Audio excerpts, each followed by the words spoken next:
Hello guys, welcome back to my channel. आज के video में हम स्टैटिस्टिक्स 2 के पीवाईक्यूज डिस्कस करेंगे for end term. So let's begin. So ये हमारा पहला क्वेश्चन है। इसमें x1, x2, x3 and x4 IID दिया गया है, बाइनोमियल दिया गया है जहाँ पे 5 हमारा n होता है और हाफ यहाँ पे p है। Define another random variable z, max of x1, x2, x3 and x4 and we have to find 4 into probability z less than equals to 2। So बहुत ही सिंपल है, इसमें बाइनोमियल का कॉन्सेप्ट यूज होगा। Each xi is independently and identically distributed as a binomial random variable with the parameter n हमें पता है 5 है और probability of success हमारी half है। The PMF of xi is this। तो PMF हम इस तरह से represent करते हैं 5 combination of k into probability की power 5। तो पहले हमें निकालना है कि एक सिंगल xi लेस देन है 2 से। तो उसको हम कैसे निकालेंगे? xi equals to 0, probability of xi equals to 0 plus probability of xi equals to 1 plus probability of xi equals to 2। इन सबको प्लस करके जो हमारा आएगा वो हमारा इसकी प्रोबेबिलिटी होगी xi less than equals to 2। तो प्रोबेबिलिटी ऑफ 0 हम करेंगे 5 कॉम्बिनेशन। 0 ये कॉम्बिनेशन का सिंबल है, आपको पता होगा। 5 होगा और यहाँ पे कॉम्बिनेशन और ये 0 इसके पैर में। नाउ हाफ प्रोबेबिलिटी और ऊपर हमारा 5 इक्वल्स टू, ये 1/32 आ रहा है। सिमिलरली इसको कैलकुलेट करेंगे, 5/32 आ रहा है और xi इक्वल्स टू 2, 10/32 आ रहा है। हम सबको प्लस कर देंगे, सो हमारा हाफ आ रहा है। नाउ नेक्स्ट स्टेप है हमारा z के लिए निकालना है, क्योंकि हमें इस रैंडम वेरिएबल के लिए निकालना है। So the event z less than equals to 2 occur if and only if all xi's is less than equals to 2 because their xi's are independent. So इसको कैसे निकालेंगे? Probability that x1 is less than equals to 2 into probability x2 is less than equals to 2, ऐसे करके पूरा। ना हमें पता है कि एक की हमने निकाल ली xi की, जो कि आ रही थी हाफ। अब इनमें ये पूरा आईआईडी है तो इसकी पावर हम 4 कर देंगे, या तो 4 बार हम इसको इंटू करेंगे ना, तो उसकी पावर 4 कर देंगे तो सिमिलर थिंग होती है। सो फाइनली हमारा जो प्रोबेबिलिटी है z less than equals to 2 वो 1/16 आ रहा है। बस हमें अब 4 into 1/16 करना है तो हमें अपना आंसर मिल जाएगा, जो कि है 0.25। इसके बीच में लाई कर रहा है तो हमारा आंसर सही है। तो बहुत ही सिंपल था, बस इसमें एक नया कॉन्सेप्ट है कि बाइनोमियल दिया गया था, उसका आपको निकालना था। तो नेक्स्ट क्वेश्चन पे बढ़ते हैं। ये भी बहुत ही सिंपल क्वेश्चन है। सो let x be a discrete random variable taking value 0, 1, 2 with respective probability. So 1 0 की probability है p/3, 1 की probability आने की 1/p and 2 की probability 2p/3 where this is a parameter. Consider the samples। so ये samples दिए गए हमें from x using a uniform as a prior। so हमें uniform दिया गया है। so हमें posterior mean of p निकालना है। so हमें posterior mean की value निकालनी है कि क्या होगी। तो पोस्टीरियर मीन निकालने के लिए पहले हमें पोस्टीरियर निकालना पड़ेगा कि क्या आ रहा है। सो देखते हैं, स्टेप बाय स्टेप समझेंगे। तो ये एक हमारा डिस्क्रीट रैंडम वेरिएबल है, 0, 1 और 2 की ये हमारी प्रोबेबिलिटीज है। ये हमें रैंडम सैंपल दिया गया और ये यूनिफॉर्म हमारा पैर है। सो पोस्टीरियर कैसे निकालते हैं? मैंने आपको पिछले लेक्चर्स में बताया था। Posterior is directly proportional to likelihood into prior. So likelihood का फॉर्मूला हमें पता है क्या होता है, fx(x1) into fx(x2) into fx(xn) तक जाता है पूरा। नाउ fx(x1) हम कैसे निकालेंगे? सो यहाँ पे हमें एक 0 की प्रोबेबिलिटी दी गई है और इस रैंडम सैंपल में 3 बार 0 आ रहा है। सो हम प्रोबेबिलिटी ऑफ 1 0 आने की क्या है, p/3 और उसकी पावर 3 कर देंगे, यानी 3 बार 0 आ रहा है। सो इसको हम 3 बार मल्टीप्लाई करेंगे, सो हम इसकी पावर 3 कर देंगे तो एक ही चीज होगी ना। सिमिलरली 1 आने की प्रोबेबिलिटी 1/p और इस सैंपल में 1 2 3 टाइम्स p आ रहा है तो इसकी पावर हम 3 कर देंगे। सिमिलरली 2 की प्रोबेबिलिटी है 2p/3 और 2 यहाँ पे 4 बार आ रहा है तो इसकी पावर हम 4 कर देंगे। सिंपल। अब नाउ पहले तो आप सारे कांस्टेंट टर्म बाहर निकालो, क्योंकि कांस्टेंट टर्म की जरूरत नहीं होती हमें, वो लास्ट में कट जाता है। तो आप इसको पहले बाहर निकालो और निग्लेक्ट कर दो। तो यहाँ पे कांस्टेंट टर्म हमारा ये आ रहा है 2 की पावर 4, जब बाहर आएगा तो ये 4 भी आ जाएगा इसके साथ। मतलब 3 की पावर 3 बाहर आ रहा है और 3 की पावर 4 बाहर आ रहा है, ये काट दो। तो सिमिलरली फिर हमारा ये बचा ना, p की पावर 3 एंड p की पावर 4 को आप प्लस करो तो p की पावर 7 इंटू 1 माइनस p की पावर 3 ना इंटू 1 हमारा क्या है, प्रायर अब निकालना है। सो प्रायर के लिए हमें दिया गया कि यूनिफॉर्म आपको दिया गया। सो आप चार्ट में देखोगे यूनिफॉर्म के, सो आपको इस तरह से निकालना है uniform 1/b minus a। So 1/b minus a क्या है यहाँ पे 1 माइनस 1, सो 1/1 माइनस 0, तो यहाँ पे 0,1 दिया गया है। सो a हमारा 0 है और b हमारा a है। सो हमारी वैल्यू क्या आ रही है 1 आ रही है, तो इंटू 1 करेंगे तो प्रायर की वैल्यू यहाँ पे 1 आ गई। सो लास्ट में आपको ये बचता है। अगर आप ध्यान से देखो तो ये किसका फॉर्म रिप्रेजेंट कर रहा है, बीटा का। बीटा को हम कैसे करते हैं, इस तरह से रिप्रेजेंट करते हैं, एक्स की पावर α-1 इंटू 1 माइनस एक्स की पावर β-1। सिमिलरली ये भी उसी तरह से लिखा हुआ है, यहाँ पे p और यहाँ पे 1 माइनस p, बस हम इसे 8 माइनस 1 कर देंगे, इसे 4 माइनस 1 कर देंगे, जैसे यहाँ पे किया। p की पावर 8 माइनस 1 कर दो, 1 माइनस p की पावर 4 माइनस 1 कर दो। सो बीटा क्या बन गया, अल्फा हमारा 8 हो गया यहाँ से और बीटा की वैल्यू हमारी 4 हो गई। सो 8,4 ना हमें बीटा मिल गया, 8,4 मिल गया। अब हमें पोस्टीरियर मीन निकालना है। सो बीटा का मीन कैसे निकालते हैं, ये होता है बीटा का मीन। तो बीटा का mean alpha divide by alpha plus beta क्या होगा 8/12, जो कि है 0.66। तो इसके बीच में आ रहा है हमारा, सो हमारा आंसर करेक्ट है। और ये बीटा का फॉर्मूला है, इसको आप निग्लेक्ट कर दो क्योंकि ये कांस्टेंट वैल्यू है, सो इसकी जरूरत नहीं है, सिर्फ हमें इस पे फोकस करना है। सो नेक्स्ट क्वेश्चन पे बढ़ते हैं। सो लाइक्लीहुड का फॉर्मूला हमें पता है क्या होता है, F X X one into F X X two into F X X N तक जाता है पूरा। Now F X X one हम कैसे निकालेंगे, सो यहाँ पे हमें एक जीरो की प्रोबेबिलिटी दी गई है और इस रैंडम सैंपल में 3 बार जीरो आ रहा है, सो हम प्रोबेबिलिटी ऑफ 1 जीरो आने की क्या है, p/3 और उसकी पावर 3 कर देंगे, यानी 3 बार जीरो आ रहा है, सो इसको हम 3 बार मल्टीप्लाई करेंगे, सो हम इसकी पावर 3 कर देंगे तो एक ही चीज होगी ना। सिमिलरली 1 आने की प्रोबेबिलिटी 1/p और इस सैंपल में 1 2 3 टाइम्स p आ रहा है तो इसकी पावर हम 3 कर देंगे। सिमिलरली 2 की प्रोबेबिलिटी है 2p/3 और 2 यहाँ। Now let x1, x2 and x100 तक uniform 0, theta which of the following is a unbiased estimator। So unbiased estimator check करने के लिए हम क्या फॉर्मूला यूज करते हैं, बायस इक्वल्स टू 0। नाउ अब हमें यहाँ पे एक चीज ध्यान रखना, आपको यूनिफॉर्म दिया गया है। सो स्टेप 1 क्या होगा, understand the uniform distribution for x1 given that uniform 0, theta the expected value is, so expected value क्या होती है यूनिफॉर्म के केस में, a plus b divide by 2। So expected value क्या होगी, theta divide by 2। So step 1 क्या होगा, understand the uniform distribution for x, ये हमारी एक्सपेक्टेड वैल्यू होगी। Step 2 analyse each option. So पहला ऑप्शन चेक करते हैं हम, ये हमारी एक्सपेक्ट, पहले ऑप्शन से शुरू करते हैं। आप ध्यान से देखो यहाँ पे x1 प्लस x3 दिया गया, बीच में से एक एक हटा दिया गया, तो यहाँ पे 50 लिखेंगे, ये पूरा काउंट करके 50 आ रहा है। तो 50 इंटू एक्सपेक्टेड वैल्यू ऑफ एक xi और डिवाइड बाय 100 टोटल। नाउ हमारा एक्सपेक्टेड वैल्यू क्या थी, थीटा बाय 2, सो इसको सॉल्व करेंगे तो थीटा बाय 4 आ रहा है, जो कि हमारा करेक्ट आंसर नहीं है, सो ये बायस्ड है। पहले ऑप्शन से शुरू करते हैं। आप ध्यान से देखो यहाँ पे x1 प्लस x3 दिया गया, बीच में से एक एक, सो यहाँ पे वैल्यू है थीटा बाय 4 जो कि है बायस्ड। अनबायस्ड आता, अगर थीटा वैल्यू आती तो हम मानते कि वो अनबायस्ड है, लेकिन यहाँ पे थीटा बाय 4 आ रहा है, सो हमारा ये अनबायस्ड नहीं है। नेक्स्ट ऑप्शन पे बढ़ते हैं। सो ये 100 टर्म्स है, तो 100 into expected value of xi divide by 100। So xi क्या है, थीटा बाय 12। अगेन ये बायस्ड है क्योंकि अनबायस्ड आने के लिए हमारा थीटा आना चाहिए आंसर। नाउ नेक्स्ट ऑप्शन पे बढ़ते हैं। सो यहाँ पे 100 तक दिया है और डिवाइड बाय 50 है, सो 100 into expected value of xi divide by 50। सो ये कितना बचेगा, ये 2 बचेगा। 2 into expected value of xi then 2 into theta by 2, so theta बच रहा है। Now this option is our correct option because ये unbiased आ रहा है, theta के equal आ गया, so ये unbiased है। Now next question पे बढ़ते हैं। So consider the following situation and match it with the suitable test statistics and hypothesis testing। Now suppose we observe samples from a normal distribution where the variance is unknown and we want to check whether mean is greater than mu. What test statistics and test can be applied for this situation? So simple है, जब भी variance unknown होता है तो हम उस case में t test का यूज करते हैं या तो pi टेस्ट का यूज करते हैं। ये दो टेस्ट हमारे यूज होता है जब वेरिएंस अननोन होता है। अब हम इन दोनों में से डिसाइड करना है कि कौन सा करेक्ट होगा। सो करेक्ट होगा हमारा टी टेस्ट इस केस में, क्यों, क्योंकि यहाँ पे मीन बोला गया, मीन ग्रेटर देन म्यू। सो इस केस में हमारा फोर्थ ऑप्शन हमारा सही होगा। काई टेस्ट हम तब यूज करते हैं जब यहाँ पे बोला variance is greater than variance. ऐसा एक और क्वेश्चन आया था पीवाईक्यू में जहाँ पे वेरिएंस लिखा हुआ था, तो उस केस में काई टेस्ट हमारा सही होता है। टी टेस्ट आप टिक करते तो वो रॉन्ग हो जाता आंसर। सो हमारा दिस, सो काई टेस्ट के लिए हमारा ये वाला ऑप्शन सही होता है कि टी सैंपल वेरिएंस बन जाता है एंड हाइपोथेसिस काई टेस्ट होता है अगर यहाँ पे variance is greater than variance लिखा होता तो। नाउ नेक्स्ट क्वेश्चन पे बढ़ते हैं। Which of the following is are correct.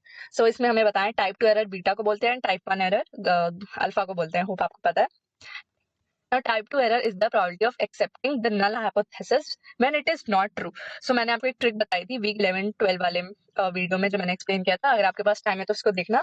तो उसमें मैंने आपको ट्रिक बताई थी बीटा पहचानने के लिए। सो बीटा हम कैसे पहचानते हैं, अगर किसी भी बैड चीज को हम एक्सेप्ट करते हैं तो उसे हम बीटा बोलते हैं। और अल्फा कैसे पहचानते हैं, अगर हम किसी गुड चीज को रिजेक्ट करते हैं तो उसे अल्फा बोलते हैं।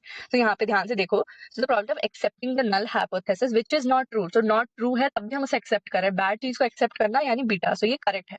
Now second probability of accepting the null hypothesis when it is false is equals to, ये तो बिल्कुल गलत है। Now the probability of rejecting the null hypothesis when it is true is called the level of significance। ये भी सही है, यानी मैंने बताया था अल्फा क्या होता है, लेवल ऑफ सिग्निफिकेंस अल्फा को ही डिनोट करता है। अगर हम किसी गुड चीज को रिजेक्ट कर देते हैं तो उसे हम अल्फा बोलते हैं, रिजेक्टिंग द नल हाइपोथेसिस, जबकि हमें पता है कि वो ट्रू है तब भी हम उसे रिजेक्ट कर दे रहे हैं। और यहाँ पे हमें पता था नहीं है ट्रू तब भी हम उसको एक्सेप्ट कर रहे हैं, तो वो बीटा है। और यहाँ पे भी आप पढ़ सकते हो ना। फोर्थ ऑप्शन आप बहुत ईजी है, यहाँ से आप पढ़ सकते हो पॉज एंड रीड क्यों ये गलत है। Now next क्वेश्चन पे बढ़ती हूँ मैं। An employees at a railway ticket counter serves customer in a queue individually. Suppose that the service time xi for the ith customer, mean हमारा ये given है, variance हमें ये given है। Assume the service time for different customer are independent. Y is the total time the employees spend to serve 100 customers. So y हमारा है total time employees spend to serve 100 customers. Now हमें बताना है कौन से option सही है कौन से नहीं। तो बहुत सिंपल है, एक्सपेक्टेड वैल्यू ऑफ y निकालना है। So y क्या था, total time of employees spend over to serve 100 customers। Now service time हमारा x1, x2, x100 था, are independent। Now service हमारा expected value of xi 2 था, variance हमारा 1 है। Now y हम कैसे रिप्रेजेंट करेंगे, तो बाय बेसिकली क्या हुआ, बाय हुआ कि कितने टाइम लग रहा है एम्प्लॉय को स्पेंड कर रहे हैं सर्व करने में 100 कस्टमर, यानी x1 plus x2 plus x3 से लेके x100 तक, क्योंकि यहाँ पे xi for the ith customer है, राइट। सो हर एक कस्टमर को सर्व करने में कितना टाइम कर रहा है उनको सिग्मा कर दो, तो सिंपल है, बाय क्या होगा, समेशन ऑफ xi 1 2 3 से लेके 100 तक। नाउ अब हमें एक्सपेक्टेड वैल्यू ऑफ बाय निकालना है, सो बहुत ही ईजी है। सो इसको आप निकालोगे, सिग्मा बाहर आ जाएगा, सो दिस बचेगा। नाउ इसकी वैल्यू में पता है 2 गिवन है, 100 इंटू 200 हमारा एक्सपेक्टेड वैल्यू ऑफ बाय हो गया। सिमिलरली वेरिएंस निकालना है, वेरिएंस हमें पता है ये सिग्मा कांस्टेंट है, तो बाहर आ जाएगा variance of xi, so 100 into 1, क्योंकि 1 है हमारा वो, सो हमारा 100 वेरिएंस हो गया, एक्सपेक्टेड वैल्यू क्या होगी, 200 हो गई। तो नेक्स्ट क्वेश्चन पढ़ते हैं, सीएलटी का यूज करना है इसमें, find an appropriate value that probability 190 is less then y and less than 210, enter the correct of 2 decimal places. बहुत ही सिंपल है, सीएलटी का फॉर्मूला पता है हमें कैसे सॉल्व करता है ऐसे क्वेश्चंस को। सो आप standard normal deviation standard normal variable करोगे इसके साथ, यानी minus expected value divide by standard deviation, फिर लास्ट में यहाँ पे z बचेगा, फिर F Z B minus F Z A, बस ये है स्टेप इसके। ना हमें पता है y है, ये xi हमें पता है, और एक्सपेक्टेड वैल्यू ऑफ y और वेरिएंस ऑफ y भी हमें पता है ना। स्टैंडर्ड डेविएशन क्या होता है, रूट ऑफ वेरिएंस, तो रूट ऑफ वेरिएंस हम लेंगे वो है 10। यहाँ पे y के लिए निकालना है, तो हम y वाला वेरिएंस लेंगे, याद रखना। So root of 10 100 is 10।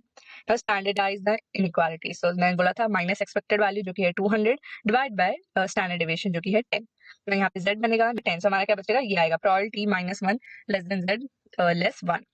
तो इसको कैसे लिखते हैं, इसको हम क्या लिखेंगे, F Z one minus F Z minus one, क्योंकि इसका फॉर्मूला क्या आता था, F Z B minus F Z A, right. So उसके जैसे सिमिलरली उसके जैसे हम इसको भी परफॉर्म करेंगे, और इसकी वैल्यू आपको एग्जाम में गिवन होगी, तो आप इसका आंसर निकालोगे जो कि है 0.68। तो इसके बीच में लाई कर रहा है, हमारा आंसर करेक्ट है।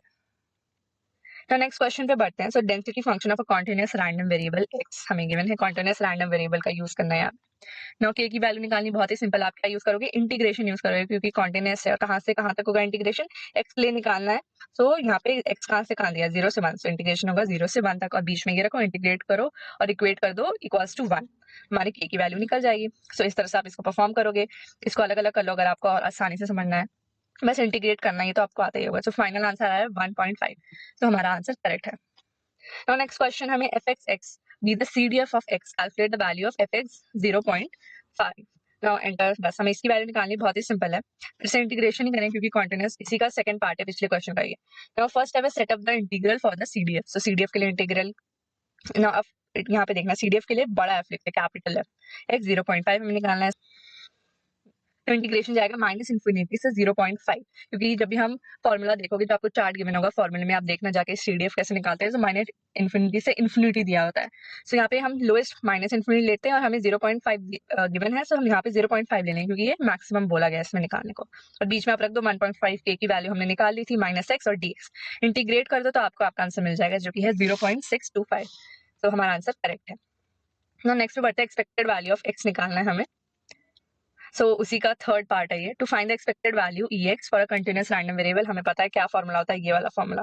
इंटीग्रेशन में जब हमें बोलते हैं कि एक्सपेक्टेड वैल्यू ऑफ x निकालो, तो इसमें कैसे करते हैं, इंटीग्रेशन माइनस इन्फिनिटी से infinity x into F x और dx से हम इंटीग्रेट करेंगे। तो set of the integral this x हम अपने से ले रहे हैं, यहाँ पे फॉर्मूले में, देन हमारा 1.5 जो कि k की वैल्यू थी माइनस एक्स और dx, बस आप मल्टीप्लाई करो और इंटीग्रेट कर दो। और एक याद रखना, यहाँ पे 0 से 1 के लिए निकालना है, क्योंकि यहाँ पे x है 0 से 1, यहाँ पे हम माइनस इन्फिनिटी से इन्फिनिटी नहीं ले सकते, क्योंकि एक्स के लिए निकाल रहे हैं और एक्स के लिए हमें पता है ना। कंप्यूट द इंटीग्रल सॉल्व करो, सो फाइनली आपका आंसर कुछ मिलेगा आपको। तो फाइनली आंसर आपको ये मिल रहा है जो कि है 5/12। सो 5/12 सॉल्व करोगे तो यही आ रहा है, so 5/12 is are correct answer. Now अब हम नेक्स्ट क्वेश्चन पे बढ़ते हैं। The PMF of discrete random variable x is given by this. Consider a 100 ID sample for x in which 0, 1 and 2 occurs 30, 15, 20 times. तो हमें मेथड ऑफ मूवमेंट निकालना है, estimate of p। सो बहुत ही सिंपल है, इसमें एक कैच है। तो इसमें इनडायरेक्टली आपको सैंपल क्या दिया गया है, रैंडम सैंपल आपको दिया गया है 0,00 30 टाइम्स आएगा, देन 1 हमारा 1,1,1 50 टाइम्स आएगा, एंड 2 हमारा 2,2,2 20 टाइम्स आएगा। सो ये है हमारा रैंडम सैंपल। सो हमें पता है मेथड ऑफ मोमेंट निकालने के लिए कौन सा फॉर्मूला यूज करते हैं, m1 equals to expected value of x। ना probability of x equals to 0 यहाँ पे p है, probability of x equals to 1 हमारा p है, and probability of x equals to 1 minus 2p है। Now 0 30 टाइम्स आ रहा है, 1 50 टाइम्स एंड 2 20 टाइम्स आ रहा है। सो फर्स्ट स्टेप है कंप्यूट द सैंपल मीन। तो सैंपल मीन यानी हम m1 की वैल्यू निकालेंगे, यहाँ क्या फॉर्मूला होता है, m1 माइनस एक्सपेक्टेड वैल्यू। सो एक्सपेक्टेड वैल्यू तो हमें पता है कैसे निकालेंगे, एक्सपेक्टेड वैल्यू तो यहाँ से आ जाएगी, right. So 0 into P, then 1 into P, then 2 into this. तो हमारा एक्सपेक्टेड वैल्यू वहां से आ जाएगी और पी की वैल्यू निकल जाएगी। M1 क्या होता है, एवरेज होता है। सो 0 इंटू 30, क्योंकि 0 30 टाइम्स आ रहा है, प्लस 1 इंटू 50 50 टाइम्स आ रहा है 1, प्लस 2 इंटू 22 20 टाइम्स आ रहा है हमारा 2, डिवाइड बाई टोटल कितने हुआ, 100 हुआ। अब कर लो plus 30 plus 20 plus 30 plus 50 plus 20 कितना हुआ, 100 हुआ। now हमारा 0.9 आ रहा है M1 की वैल्यू। एक्सपेक्टेड वैल्यू कैसे निकालते हैं, जैसे मैंने आपको बोला था 0 into P, then 1 into P, then plus 2 into 1 minus P. ऐसे करेंगे तो हमारा एक्सपेक्टेड वैल्यू ऑफ एक्स ये आ रहा है। अब दोनों को इक्वेट कर देंगे, M1 equals to expected value of X, तो हमारा पी यहाँ से आंसर आ जाएगा, वही हमारा करेक्ट आंसर।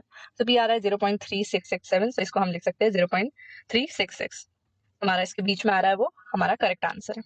नाउ नेक्स्ट इसी का सेकंड पार्ट है, maximum likelihood estimate of P निकालना है। बहुत ही सिंपल तरीका मैंने आपको बताया था, वीक 9 का कॉन्सेप्ट है, आप जाके मेरे चैनल पे देख सकते हो, वीक 9 का मैंने पूरे अच्छे से एक्सप्लेन किया है, उसमें आपको सब समझ आ जाएगा। तो मैक्सिमम लाइक्लीहुड कैसे निकालते हैं, सो इसके 3 स्टेप है। सो पहले आप लाइक्लीहुड निकालो, देन उसका लॉग लो, देन डिफरेंशिएट करो, देन इक्वेट करो इक्वल्स टू 0।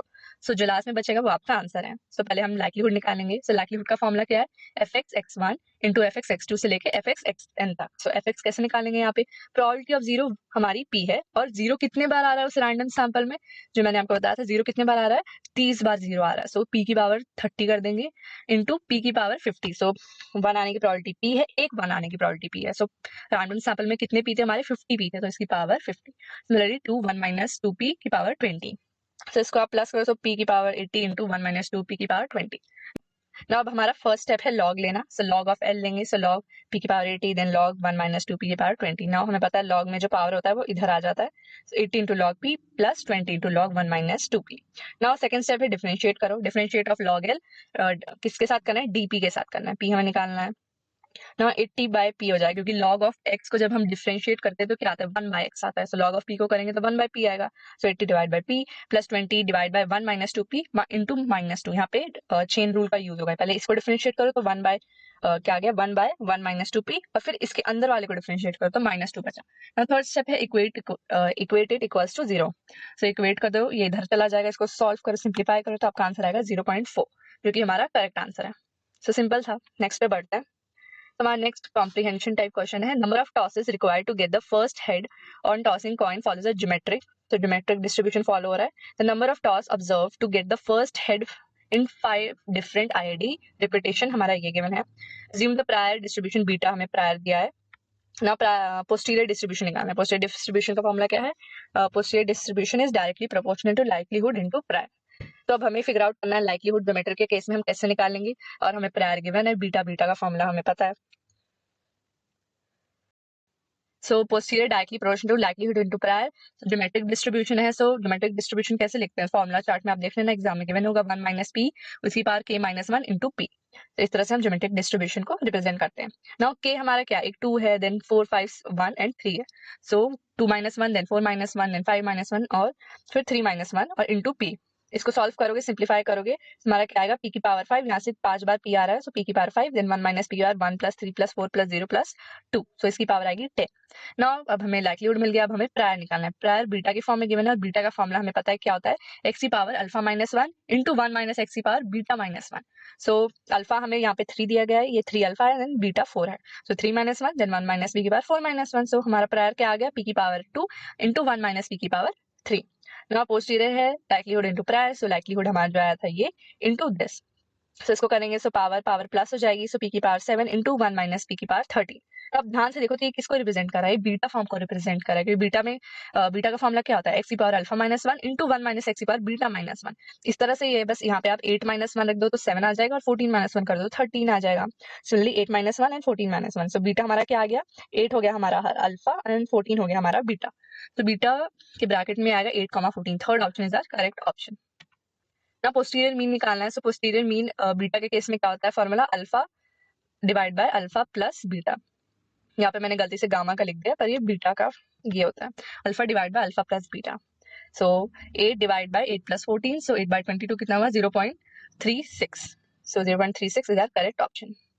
नेक्स्ट कॉम्प्रिहेंशन है, a factory has a machine that dispenses 98.5 ml of liquid in a bottle and employee believes that the average amount of liquid in the bottle is less than। so एक employee believe करता है कि जो average amount है bottle में वो less है वो लेस है 98.5 ml से। ही टुक अ सैंपल, फिर उसने चेक करने के लिए 100 रैंडम सैंपल लिया, 100 random bottles from a factory and found out that the average amount of liquid in the bottle is 98.29 ml with a standard deviation हमें 1.2 दिया गया है।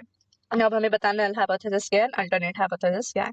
सो नल हमारा हमें पता है 98.5 है, और यहाँ पे जो एम्प्लॉय उसने क्या बिलीव किया, जो एवरेज अमाउंट है वो बॉटल में लेस है, सो लेस वाला हमें चूज करना है। So mu is less than 98.5। Third option is are correct option. now next हमें बताना है रिजेक्ट हो रहा है या एक्सेप्ट हो रहा है। अल्फा एक बार 0.05 रखना है, देन अल्फा एक बार 0.01 रखना है। सो इस केस में हम क्या करेंगे, इस केस में पहले हम सी की वैल्यू निकालेंगे। अल्फा में पता है प्रोबेबिलिटी क्या होता है, reject H not given that H not is true, उससे सी की वैल्यू निकालेंगे, फिर उसमें रखेंगे एक एक करके। नाउ म्यू हमें पता है 98.5 है, एन 100 है, और एक्स बार 98.29 है, और हमारा स्टैंडर्ड डेविएशन 1.2 है।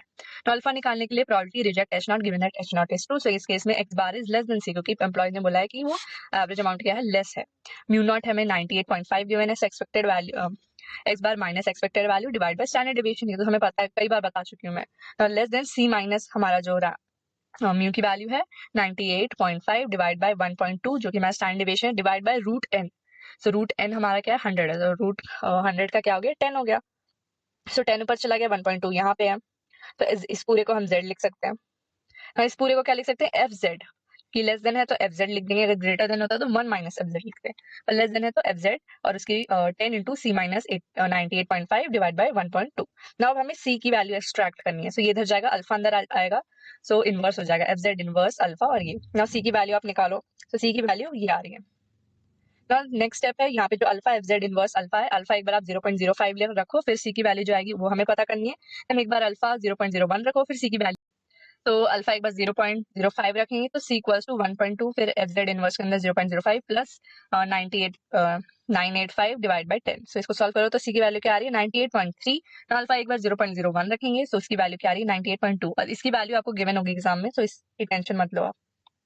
तो अब हमें कंपेयर करना है, सो हमें फाइनली निकालना क्या था, एक्स बार लेस देन सी, जो कि उस एम्प्लॉय ने बोला था ना। हमारा अल्फा की वैल्यू जो 0.05 है, उसकी वैल्यू क्या आ रही है, सी की वैल्यू 98.3 आ रही है, जो कि लेस है इससे, सो सेम कंडीशन है, लेस लेस, सो रिजेक्ट हो जाएगा, सिंपल वे। सो इसके लिए रिजेक्ट वाला सही है। अब नाउ अल्फा जब 0.01 है, तो इस केस में हमारी कहते हैं सी की वैल्यू क्या आ रही है, 98.2 आ रही है, जो कि कम है हमारे 98.29 से। सो ये 21 आ रहा था, एक और आप निकालोगे, सो ये 21 आ रहा था, सो 21, सो ये ग्रेटर है इससे, इसका मतलब ये यहाँ पे देखो एक्स बार लेस देन सी है, और यहाँ पे ग्रेटर हो गया, ये दोनों साइन अपोजिट हो गए, सो हमारा एक्सेप्ट होगा। सो ये ट्रिक है, आपको अच्छे से पता हो, अच्छे से आप समझ पाओगे ऐसे क्वेश्चंस को। सो हमारा एक्सेप्ट वाला सही है, इसके साइन मैच कर गया तो हमारा रिजेक्ट होगा, और साइन अपोजिट आ गया तो हम एक्सेप्ट लेंगे। सो अल्फा 0.01 के केस में एक्सेप्ट है। तो that's it guys, thank you so much for watching, hope आपको मजा आया होगा। लाइक सब्सक्राइब शेयर करना मत भूलना, and all the best for your exam. Until then, bye.